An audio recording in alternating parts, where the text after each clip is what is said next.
Good morning. आज मैं आप लोगों को एक्सरसाइज नंबर 3.2 NCERT मैथमेटिक्स का क्वेश्चन बताने जा रहा हूँ। पिछले क्लास में, कल के क्लास में मैंने एक्सरसाइज 3.1 यानी मैट्रिक्स का पहला लेसन एक्सरसाइज 3.1 का question 1 to 10 A to Z problem बतलाया था मैंने। अब मैं आपको अगला एक्सरसाइज, अगला लेसन 3.2 का प्रॉब्लम सॉल्व करने जा रहा हूँ। तो क्वेश्चन नंबर 1 से मैं स्टार्ट कर रहा हूँ। क्वेश्चन नंबर 1 है हमारा, set A is equal to 2 4 3 2 2x2 order का ये 2x2 ऑर्डर का ये मैट्रिक्स है। दूसरा हमारा B भी 2x2 ऑर्डर का मैट्रिक्स है, C भी 2x2 ऑर्डर का मैट्रिक्स है। अब क्वेश्चन कह रहा है पहला में कि A प्लस B यानी A मैट्रिक्स और B मैट्रिक्स को ऐड कीजिए। 2 नंबर में कह रहा है A माइनस B निकालिए, मतलब A में से B आप सब्ट्रैक्ट कीजिए। और तीसरा कह रहा है कि A को 3 से मल्टीप्लाई करिए 3A और उसमें से फिर C घटाइए, 3A माइनस C निकालिए। और चौथा कह रहा है आपको कि A इंटू B निकालिए। हालांकि इसमें पांचवा भी है बट सब एक ही जैसा। तो पिछला क्लास में मतलब पिछला क्लास जो गुजरा है 3.1, उससे पहले जो थ्योरी मैंने पढ़ाया था ऑपरेशन ऑन मैट्रिसेज, इसमें आपको मैंने सम, एडिशन, सब्ट्रैक्शन, मल्टीप्लिकेशन सारा का सारा बताया था। टोटल टॉपिक मैंने पढ़ाया था आपको। तो उस टॉपिक के अकॉर्डिंग चलिए हम लोग ए मैट्रिक्स में बी मैट्रिक्स ऐड करते हैं। तो ए में बी ऐड करने का क्या तरीका है? पहले तो दोनों का ऑर्डर देखना है कि ऑर्डर सेम है कि नहीं। यहाँ पे ऑर्डर बिल्कुल सेम है, ये 2x2 ऑर्डर का है तो ये भी 2x2 ऑर्डर का। तो जब दो मैट्रिक्स का ऑर्डर सेम होता है तो हम उसको ऐड भी कर सकते हैं और सब्ट्रैक्ट भी कर सकते हैं। ये दोनों काम हम कर सकते हैं। तो चलिए दोनों को हम ऐड करते हैं। तो ऐड करने का तरीका मैंने बताया था और फिर से देखिए, करस्पॉन्डिंग एलिमेंट्स को ऐड किया जाता है। तो यहाँ इसमें जो 2 का पोजीशन है वही पोजीशन इसमें -2 का है। तो 2 में -2 ऐड करिए, ये बी मैट्रिक्स 2 का जो पोजीशन है वही पोजीशन आपको इसमें 1 का है। तो 2 में 1 ऐड करिए तो 2 + 1 3 हो गया। फिर 4 के करस्पॉन्डिंग इसमें 5 है, 3 है। 4 के करस्पॉन्डिंग बी मैट्रिक्स में 3 है, तो 4 में आप 3 ऐड कीजिए तो 4 + 3 आपका 7 हो जाएगा। सिमिलरली आप 3 के करस्पॉन्डिंग इसमें बी मैट्रिक्स में -2 है, तो 3 में -2 ऐड करेंगे तो एक घट जाएगा इसमें से, 3 - 2 हो जाएगा। तो 3 - 2 आपका 1 हो जाएगा। फिर 2 के करस्पॉन्डिंग इसमें 5 है, तो 2 में 5 ऐड करेंगे तो ये 7 हो जाएगा। तो ऐसे हम लोग ऐड करते हैं। और सब्ट्रैक्ट भी हम लोग ऐसे ही करते हैं, करस्पॉन्डिंग एलिमेंट्स को हम लोग घटाते हैं। तो चलिए हम A माइनस B भी कर लेते हैं, A प्लस B के जैसे। A में से हम B घटाएंगे तो 2 के करस्पॉन्डिंग 1 है, तो 2 - 1 ये आपका +1 हो जाएगा। 4 - 3 आपका 1 हो जाएगा। 3 माइनस ये माइनस प्लस हो जाएगा, तो 3 + 2 5 हो जाएगा। फिर 2 + 5 2 - 5 -3 हो जाएगा। तो ऐसे ऐड करना और ऐसे सब्ट्रैक्ट करना है। हम इस कल वाले क्लास से पहले वाले क्लास में ये थ्योरी हम लोग पर चर्चा हम लोग डिस्कस कर चुके हैं। तो A + B ऐसे निकालना है और A - B ऐसे निकालना है।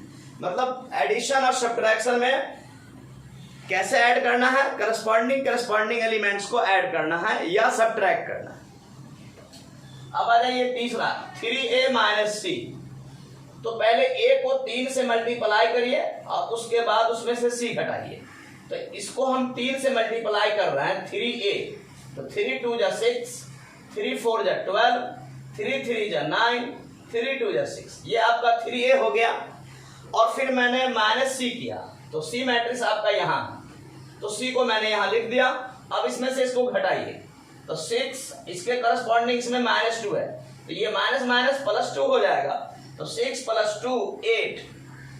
फिर 12 के करस्पॉन्डिंग इसमें 5 है, तो 12 - 5 7, 9 - 3 6, 6 - 4 2। तो ये आपका 3A - C हो गया। तो एडिशन सब्ट्रैक्शन ये आपको कोई प्रॉब्लम नहीं होना चाहिए, किसी तरीके का बहुत इजी टॉपिक है। तो ये 1 2 3 मैंने 3 प्रॉब्लम अभी क्वेश्चन नंबर 1 का 1 2 3 मैंने आपको बताया। अब चौथा क्वेश्चन है आपका प्रोडक्ट ऑफ टू मैट्रिक्स से, एक मैट्रिक्स को दो मैट्रिक्स से मल्टीप्लाई करना है। तो उसी क्लास में जिसमें हमने एडिशन सब्ट्रैक्शन मल्टीप्लिकेशन सिखाया था आपको, उसी क्लास में मैंने दो मैट्रिक्स को कैसे प्रोडक्ट किया, कैसे मल्टीप्लाई किया जाए, ये मैंने वहां सिखाया था। अब फिर से देखिए, मैं फिर से आपको सिखा रहा हूं कैसे हम लोग एक मैट्रिक्स को दूसरे मैट्रिक्स से मल्टीप्लाई करते हैं। तो देखिए पहला मैट्रिक्स आपका है ए, दूसरा मैट्रिक्स है बी, ए इंटू बी।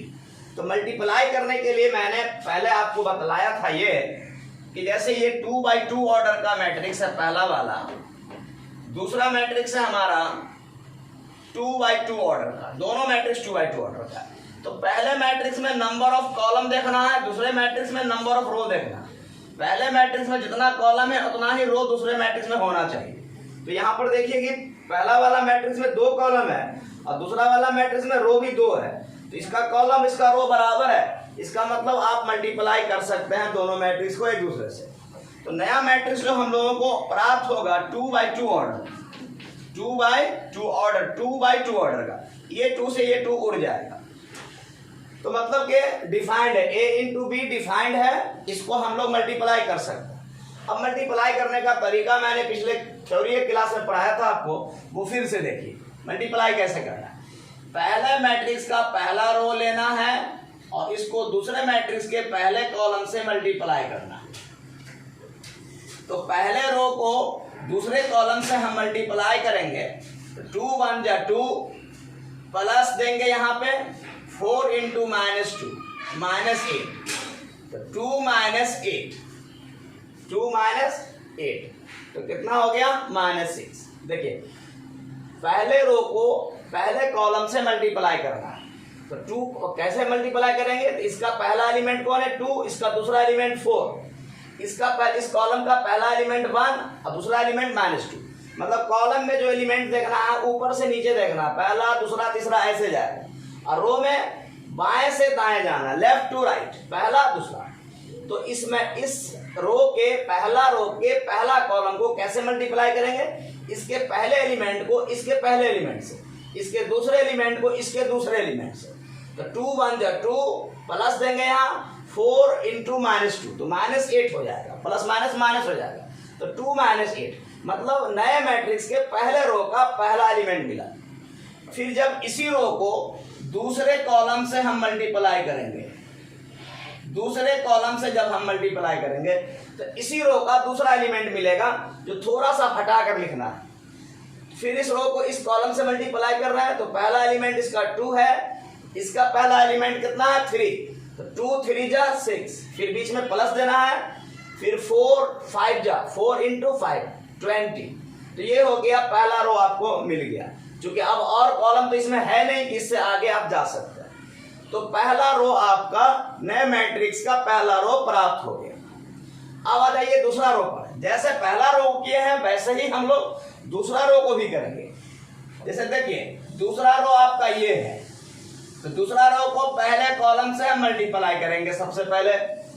तो इसका पहला एलिमेंट 3 है और इसका पहला एलिमेंट 1 है, तो 3 1 जा 3, फिर बीच में प्लस देंगे, फिर 2 इंटू -2 तो -4 हो जाएगा, तो प्लस माइनस माइनस हो जाएगा, तो 3 -4 हो गया। तो दूसरे रो का पहला एलिमेंट हुआ। जब दूसरे रो को पहले कॉलम से मल्टीप्लाई करके ऐड करेंगे तो दूसरे रो का पहला एलिमेंट हमको मिला। फिर इसी रो को जब दूसरे कॉलम से मल्टीप्लाई करेंगे तो इसी रो का दूसरा एलिमेंट मिलेगा, अगला एलिमेंट। तो चलिए इस रो को अब इस कॉलम से करता है, एरो हम यहां लगा देते हैं, ठीक है। अब देखिए इस रो को इस कॉलम से कर रहा है, तो पहला एलिमेंट इसका 3 है और इसका पहला एलिमेंट 3 है, तो 3 3 जा 9 प्लस 2 5 जा 10, 2 5 जा 10। ये हो गया आपका मैट्रिक्स तैयार हो गया, कंप्लीट हो गया। अब इसको हम लोग क्या करेंगे, एडिशन सब्ट्रैक्शन का काम कर लेंगे। तो चलिए 2 -8 -6 20 + 6 26 3 - 4 -1, 10 + 9 19। क्लियर है। अब देखिए ये 2x2 ऑर्डर का, मैंने कहा था 2x2 ऑर्डर का मैट्रिक्स प्राप्त होगा। ये इसमें भी देखिए 2 रो है और 2 कॉलम है, 2x2 ऑर्डर का मैट्रिक्स मिला हम लोग को। तो ऐसे हम लोग मल्टीप्लाई करते हैं। और आपको और भी किसी तरीके का प्रॉब्लम हो तो थ्योरी जो हमने इस कल वाले क्लास से, जो पहले क्लास हमने पढ़ाया था, उसमें देखेंगे आप लोग कि equality of matrices, sum, difference, scalar multiplication of matrix and product of matrices हमने पढ़ाया था। उसमें आप क्लास फिर से मेरा देख सकते हैं। तो ये आपका हो गया क्वेश्चन नंबर 1 का 4। क्लियर है, किसी तरीके कोई प्रॉब्लम नहीं, उम्मीद करता हूं मैं आप लोगों से। अब देखिए 2 का 2 आ जाइए। क्वेश्चन नंबर 2 का 2 ऐड करना, जस्ट ऐड करना। तो ऐड करने का जैसे मैंने इधर ऐड किया वैसे ही ऐड करेंगे, करस्पॉन्डिंग एलिमेंट को करस्पॉन्डिंग एलिमेंट से। तो a² + b² + 2ab एक साथ हो गया। b² + c² के करस्पॉन्डिंग ये है 2bc, तो b² + c² + 2bc।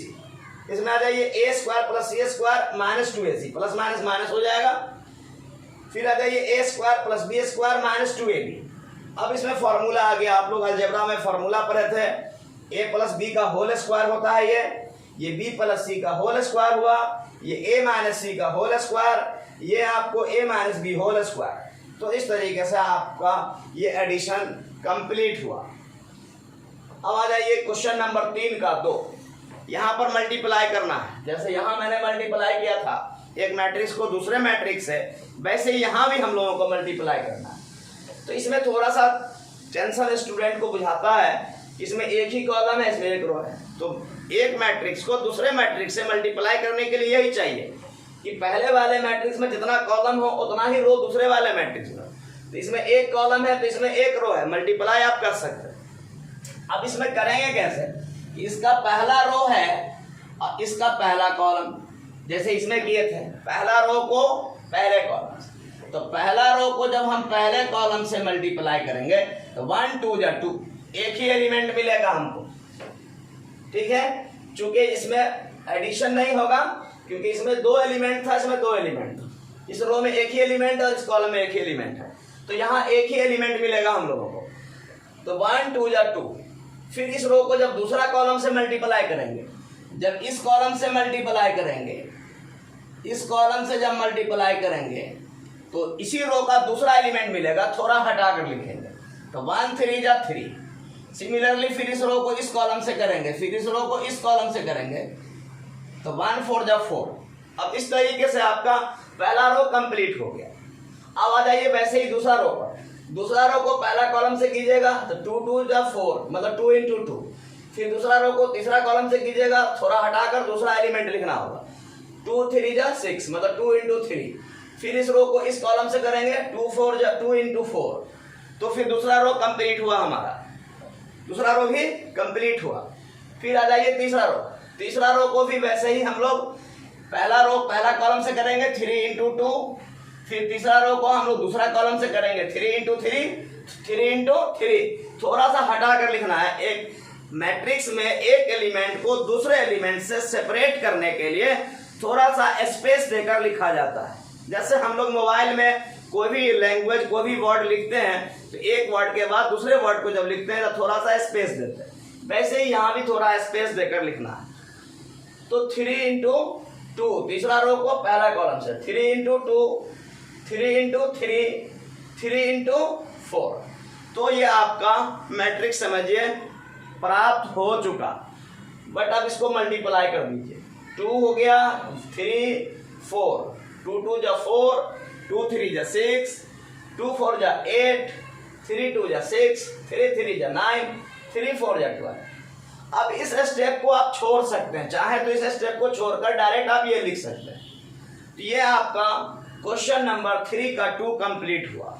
अब मैं क्वेश्चन नंबर 3 से आगे देख रहा हूं बोर्ड फिनिश करने के बाद।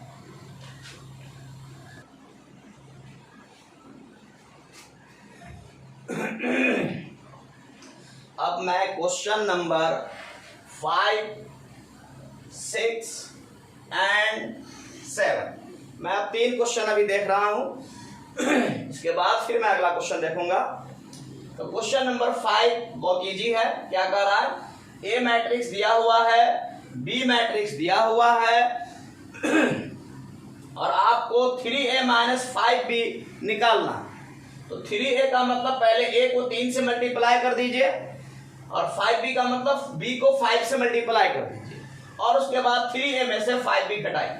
तो देखिए मैंने 3 से जब इसको हम लोग मल्टीप्लाई करेंगे तो ये 3 इसमें 3 से मल्टीप्लाई करेंगे तो 3 से 3 कैंसिल हो जाएगा, 2 हो जाएगा आपको, ये 3 1 जा 3 हो जाएगा। यहाँ 3 से मल्टीप्लाई करेंगे तो 3 3 कैंसिल 5 हो जाएगा। वैसे इसमें 3 से मल्टीप्लाई करेंगे तो ये 1 2 4 हो जाएगा, 3 3 कैंसिल हो जाएगा। इसमें भी 3 से मल्टीप्लाई करेंगे तो ये 7, ये हो जाएगा 3 2 जा 6 और यहाँ 3 से मल्टीप्लाई करेंगे तो 3 3 कैंसिल, ये 2 हो जाएगा।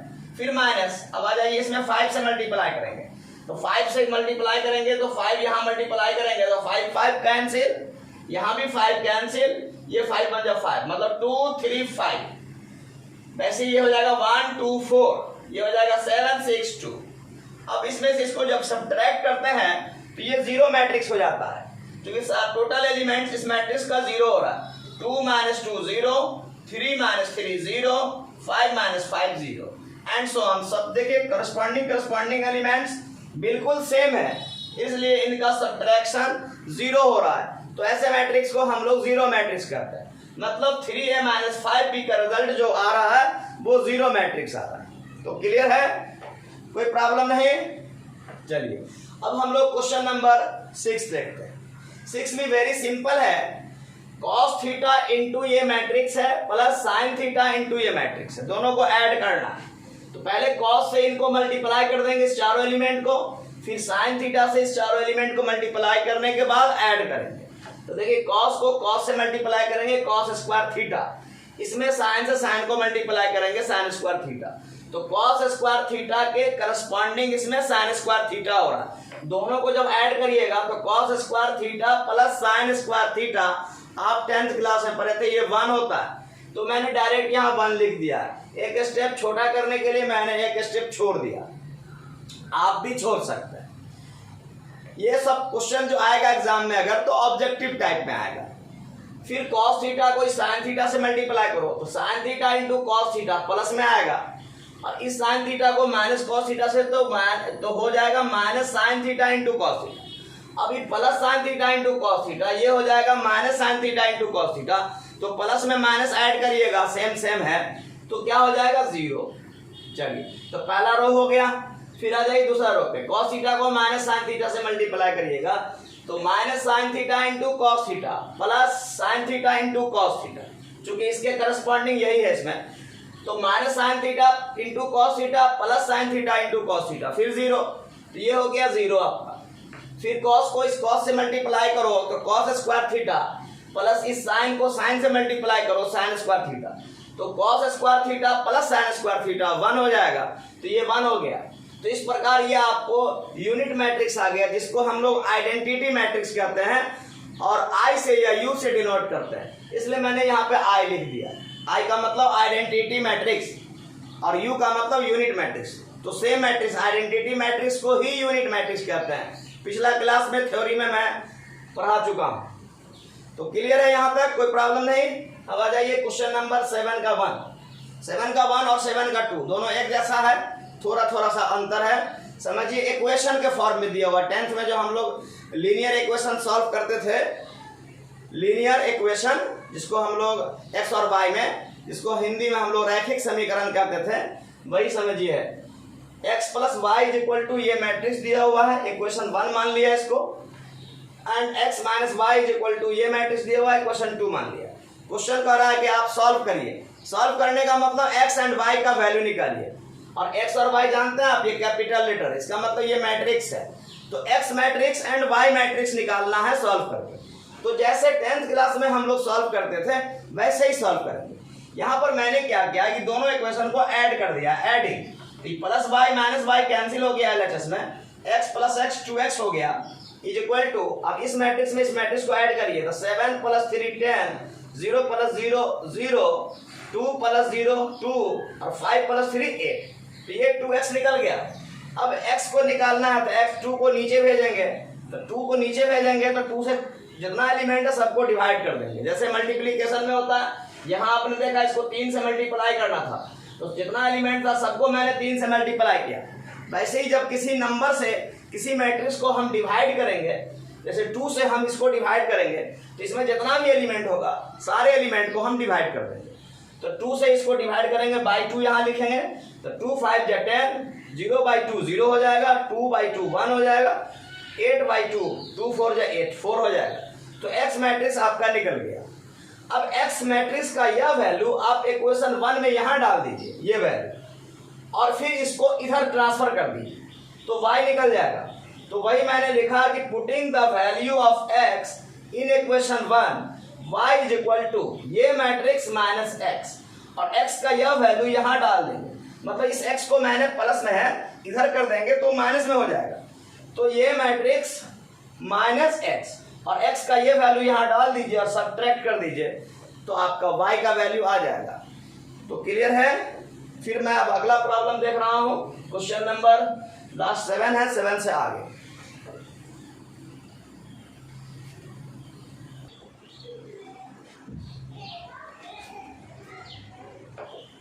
अब देखिए क्वेश्चन नंबर 9, 10, 11, 12 सब एक जैसा है।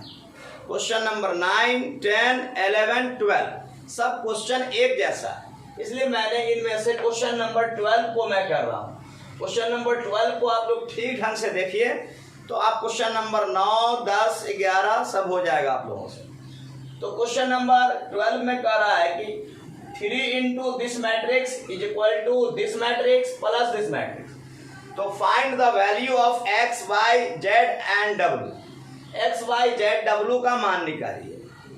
तो हम लोग क्या करेंगे, जस्ट सिंपली जैसे हम लोग करते हैं, 3 से पहले इसको मल्टीप्लाई कर देंगे इस मैट्रिक्स को, 3x, 3y, 3z, 3w, और इस दोनों मैट्रिक्स को ऐड कर दीजिए, x + 4, 6 + x + y, -1 + z + w, 2w + 3।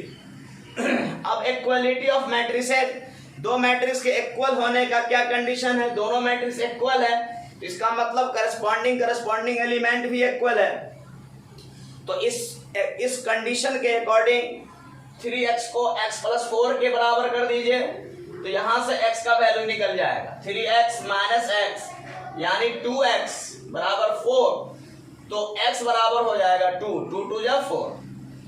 फिर आप 3y को 6 + x + y के बराबर कर दीजिए, इसके करस्पॉन्डिंग यही है इसमें, तो 3y = 6 + x + y, x का ये वैल्यू 2 डाल दीजिए इसमें, तो क्या हो जाएगा 6 + 2 + y, तो 6 + 2 आपका हो गया 8, तो 8 + y को इधर कर दीजिए, 3y - y 2y = हो जाएगा आपको 8, 2y इधर आ जाएगा, तो 2y = 8, तो 2 4 जा 8, y = 4। क्लियर हो रहा, तो y का वैल्यू निकल गया। सिमिलरली आप यहाँ 3w, पहले 3z = इतना कर सकते हैं पहले, लेकिन एक्चुअली यहाँ पर क्या z भी है w भी है, दो अननोन है, और इसमें 3w = 2w + 3 पहले कर दीजिएगा, तो यहाँ से आपको w का वैल्यू निकल जाएगा। तो पहले मैंने 3w = 2w + 3 आ गया, 2w को इधर ले आइए, तो 3w - 2w = 1w, 1w = 3, मतलब w का वैल्यू 3 निकल गया। अब 3z = इतना कर दीजिए, तो 3z = -1 + z + w, 3z = -1 + z + w। अब यहाँ पे आप w का वैल्यू डाल दीजिए और z को इधर ले आइए, तो 3z - z 2z = -1 + w, -1 + w का वैल्यू 3 है, तो -1 + 3, 3 - 1 2, मतलब 2z = 2, तो z = 1। तो इस तरीके से आपने देखा कि x, y, z, w सबका वैल्यू निकल गया। तो ऐसे ही क्वेश्चन नंबर 11 भी है, क्वेश्चन नंबर 10 भी है। तो आप लोग, मैं उम्मीद करता हूं कि आप लोग ठीक से इसको देखेंगे और फिर इसके बेस पर आप क्वेश्चन नंबर 11 करेंगे, क्वेश्चन नंबर 10 करेंगे तो सॉल्व हो जाएगा। अब मैं आपको क्वेश्चन नंबर 13 देखने जा रहा हूं। ये बहुत इंपॉर्टेंट क्वेश्चन है, वीवीआई। तो अब हम इसको देखेंगे क्वेश्चन नंबर 13 को, लेकिन इसके लिए थोड़ा सा हमको स्पेस चाहिए, इसको हम मिटाएंगे अभी पहले। तो मैं पहले इसको मिटा लेता हूं।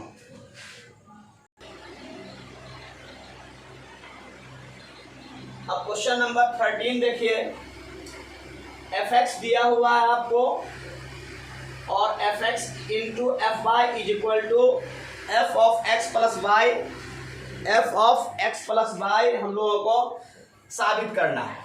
fx into f y is equal to f of x plus y हम लोगों को साबित करना है। तो पहले fx दिया हुआ है, इस fx में x के जगह पर मैंने y डाल दिया तो इससे fy निकल गया। cos y minus sine y 0, sine y cos y 0, 0 0 1। Clear हो रहा है? फिर वैसे ही RHS जो हमारा है f of x plus y, ये डायरेक्ट निकल जाएगा fy के जैसे। फिर जहां जहां x है वहां वहां मैंने x प्लस वाई डाल दिया RHS में। RHS is equal to f of x plus y, ये दिया हुआ था, प्रूफ करना हमको। तो LHS में इसको मल्टीप्लाई करना है, तो ये थोड़ा लेंथी है, इसलिए मैंने पहले RHS कर लिया। तो x के प्लेस पे x प्लस वाई मैंने डाल दिया तो f of x plus y निकल गया। कैसे? cos x के जगह पे x plus y minus sine x plus y 0, sine x plus y cos x plus y 0, 0 0 1। ये आपका RHS डायरेक्ट निकल गया। अब LHS करने के लिए थोड़ा स्पेस की जरूरत थी, इसलिए मैंने सोचा कि पहले RHS कर लेता हूं। अब आ जाइए LHS पे। तो LHS is equal to f x into f y. तो ये एफ एक्स हुआ और ये एफ वाई हुआ। आप दोनों को मल्टीप्लाई करेंगे तो जरा इस मल्टीप्लीकेशन को आप लोग देखिए, इसमें एक्चुअली है क्या कि थोड़ा आगे भाग रहा है स्पेस, हमको इसको मिटाना पड़ जाएगा। तो मैं सोचता हूं कि आप लोगों को समझाते हुए मैं काम कर दूं। तो फर्स्ट रो को पहले फर्स्ट कॉलम से मैंने मल्टीप्लाई किया। मल्टीप्लाई करने का जो तरीका है, फर्स्ट रो को फर्स्ट कॉलम से, फर्स्ट रो को फर्स्ट कॉलम से, तो cos x into cos y plus देंगे minus sine x into sine y. तो प्लस माइनस माइनस हो गया, तो minus sine x into sine y, फिर प्लस 0 इंटू 0। ये पहला एलिमेंट हो गया। अब दूसरा एलिमेंट लिखेंगे, फर्स्ट रो को दूसरे कॉलम से मल्टीप्लाई करेंगे तो फिर दूसरा एलिमेंट यहां मिलेगा हमको, फिर इस रो को इस कॉलम से करेंगे, तीसरा एलिमेंट आगे जाएगा। तो थोड़ा सा हम RHS को मिटा देते हैं। LHS जो उधर कर चुके हैं, इधर वाले हिस्सा को मैं मिटा रहा हूं।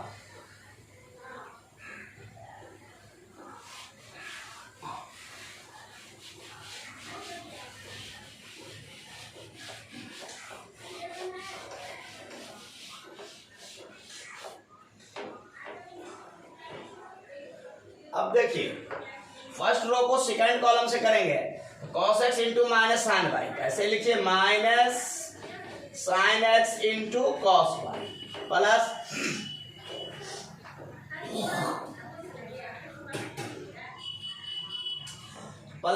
फिर इस रो को किस कॉलम से कर रहे हैं? सेकंड कॉलम से। फर्स्ट रो को सेकंड कॉलम से, तो cos x into minus sine y. तो माइनस पहले मैंने लिख दिया, माइनस गलत हो गया, इस रो को इस कॉलम से, तो cos x को माइनस साइन वाई से। यहाँ पे थोड़ा मिसप्रिंट हो गया। तो देखिए, पहला रो को दूसरे कॉलम से, तो cos x into minus sine y. तो माइनस बाहर करके लिखिए, minus cos x into sine y. फिर दूसरा एलिमेंट को इससे, तो minus sine x into cos y, minus sine x into cos y. यानी यहां देखिए हम लोग कैसे कर रहे हैं, पहला रो को पहले कॉलम से मल्टीप्लाई किया तो ये हुआ। पहला रो को अब हम दूसरे कॉलम से मल्टीप्लाई कर रहे हैं, इससे कर रहे हैं। तो ये हो रहा है, पहला एलिमेंट को पहला एलिमेंट से cos x into minus sine y, दूसरा एलिमेंट को दूसरा एलिमेंट से, अब तीसरा एलिमेंट को तीसरा एलिमेंट से, तो प्लस 0 हो जाएगा। फिर आ जाइए, इस रो को तीसरा कॉलम से करते हैं, तो cos x को 0 से करेंगे तो ये 0 हो जाएगा, प्लस माइनस साइन एक्स को 0 से तो ये 0, प्लस 0 को 1 से तो 0। ये आपका पहला रो कंप्लीट हो गया। देखते हैं लेंथी हो रहा है, इसलिए मैंने क्वेश्चन को मिटा दिया। अब आ जाइए दूसरे रो में, फिर वैसे ही दूसरे रो को पहला कॉलम से करेंगे तो sine x into cos y, sine x into cos y plus cos x into sine y, cos x into sine y, अब प्लस जीरो, जीरो को जीरो से, फिर दूसरे रो को दूसरे कॉलम से, तो minus sine x into sine y, minus sine x into sine y plus cos x into cos y, cos x into cos y, फिर जीरो को जीरो से प्लस जीरो। आ जाइए इस रो को आप तीसरा कॉलम से करते हैं, साइन एक्स को जीरो से तो जीरो, कॉस एक्स को जीरो से तो जीरो, जीरो को वन से तो जीरो, दूसरा रो कंप्लीट हो गया। अब आ जाइए तीसरे रो, तीसरे रो को पहले कॉलम से तो zero into cos y zero, zero into sine y zero, one into zero zero, फिर इस रो को इस कॉलम से, ये भी हो जाएगा जीरो प्लस जीरो, फिर इस रो को इस कॉलम से तो जीरो प्लस वन, यानी जीरो को जीरो से जीरो, जीरो को जीरो से जीरो और वन को वन से तो वन। ये कम मल्टीप्लीकेशन यानी प्रोडक्ट का काम कंप्लीट हो गया। अब इसको हम लोग एडिशन सब्ट्रैक्शन जो होता है उस पर हम चलेंगे।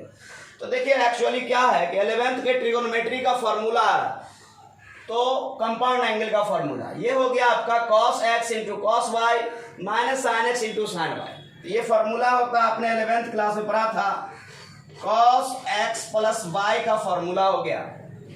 फिर इसमें आ जाइए, इसमें माइनस कॉमन कर लेंगे हम, तो अंदर में हो जाएगा, आपको इधर से हम सोचेंगे माइनस कॉमन कर लेंगे तो अंदर ब्रैकेट में हो जाएगा sine x cos y plus cos x sine y. तो ये फॉर्मूला होता है साइन एक्स प्लस वाई का। ये माइनस बाहर कॉमन करने के बाद ये हो जाता है साइन एक्स प्लस वाई, और ये तो जीरो हो गया तीसरा एलिमेंट। फिर आ जाइए इसमें साइन ए कॉस बी, या कहिए sine x cos y plus cos x sine y, ये साइन एक्स प्लस वाई का फॉर्मूला हो गया, साइन एक्स प्लस वाई। इसमें आ जाइए cos A cos B minus sine A sine B, इधर से सोचेंगे cos x cos y minus sine x sine y, तो कॉस एक्स प्लस वाई का फॉर्मूला हो गया, और ये आपका जीरो हो गया। तीसरा एलिमेंट ये जीरो, ये वन। इस प्रकार आप देख रहे हैं कि ये LHS बराबर RHS आ गया, कंप्लीट है। तो इस तरीके से क्वेश्चन नंबर 13 तक मैंने कंप्लीट कर दिया। ये चैप्टर, ये लेसन थोड़ा लंबा है, इसलिए मैं बाकी प्रॉब्लम फिर अगले क्लास में करूँगा। तब तक के लिए थैंक्स। आप लोग खूब बढ़िया से पढ़िए, मेहनत से पढ़िए। कोई भी दिक्कत हो, किसी भी तरीके का प्रॉब्लम हो तो आप हमारे कमेंट बॉक्स में ज़रूर कमेंट कीजिए। अब मैं अपने YouTube चैनल पे मैं आपको अपना मोबाइल नंबर डाल दूंगा, ताकि आप लोग हमसे मोबाइल करके, फ़ोन करके भी आप कांटेक्ट कर सकते हैं। चलिए थैंक्स।